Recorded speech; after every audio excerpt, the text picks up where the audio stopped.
Introducing the Flutterby Flying Fairy by Spin Master, the magical fairy that turns young girls' dreams into a reality. Please know this special fairy is for indoor use only. Getting started. Installing batteries. Your Flutterby Fairy comes with a decorative display stand that is also used for charging and launching your fairy, and an instruction sheet. Be sure to read the instructions before you play with your Flutterby Fairy. To download an extra copy, go to www.flutterby.com. Let's get familiar with the display stand. The launching button, the on-off switch, and charging cable. The base controls everything. It both charges your fairy and can start and stop its flight. Before every flight, always ensure your Flutterby Fairy is fully charged. For best performance, always use 6 fresh AA batteries. To install your batteries, unscrew the back panel using a Phillips head screwdriver and remove the cover. Insert the batteries following the plus and minus signs indicated on the base. A helpful hint is that the flat side of the battery touches the spring. When you're finished, replace the battery cover, tighten, and you're ready to start the charging process. Charging your fairy. To charge your Flutterby Fairy, locate the on-off switch and charging cable on the back of the display stand. Move the switch to the on position. You will see the number 1. 1 means on, 0 means off. After turning the base on, you will see a red light turn on. This means it is ready to charge. Now pick up your fairy, locate her on-off switch, and move it to the off position. You will see the number 0.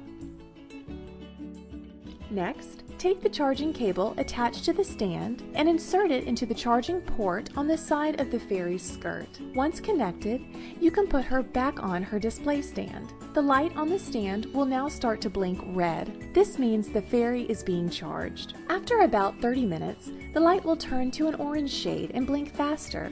After another 5 minutes, the light will automatically shut off. When there is no light, it means the fairy is fully charged and ready to fly.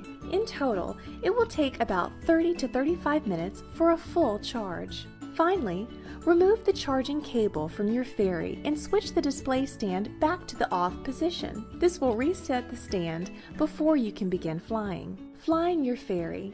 Always fly your fairy indoors in a wide open room without vents, fans, bright lights, or devices like remote controls.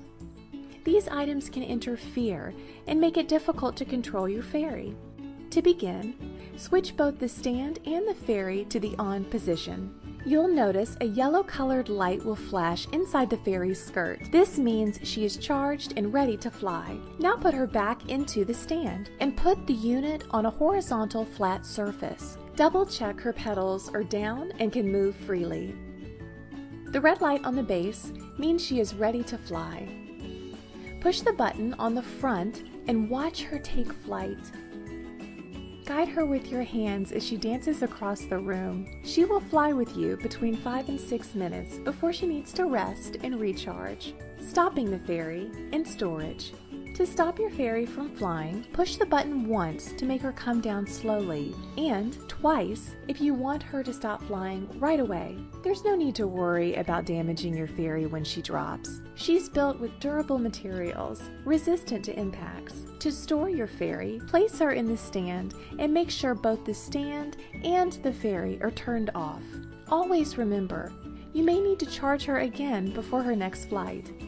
Troubleshooting. My fairy is flying too high or is stuck on the ceiling. If your fairy is flying too high or is stuck on the ceiling, try one of 2 options. First, try turning her off by pushing the button on the display stand. Push the button once for a slow descent, twice for a fast descent.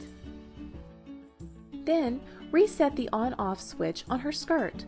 This will recalibrate her flight. If that does not correct her flight, try launching her from the floor instead of a table. She is sensitive to light and will fly higher depending on the color of the floor or brightness in the room. My fairy does not hold a charge. If the light on the base is green, that means the batteries are low and need to be changed. Check to see if you used fresh batteries and the polarity is correct. If the light on the base flashes red and green, that means the charging cable is not secure, connecting into the fairy's skirt. Check to see if it's inserted properly. My fairy does not lift off properly. Check your batteries to ensure she is getting a strong charge. Also, check the wings, making sure they can move freely. Finally, make sure the fairy is standing straight in the base and the pin she rests on is not bent. What if the fairy hits the wall? Not to worry, the fairy is durable and will stop flying right away. Just pick her up and check that her wings are lined up correctly and they can move freely. Put her back on the base and push the button to relaunch. What if her wings fall off? Don't worry. Certain wings on your fairy are replaceable, namely the large round skirt petals located under the main propeller. Simply slide the top cylinder into the hook. Gently squeeze the wing and slide the bottom cylinder into the hook to reattach.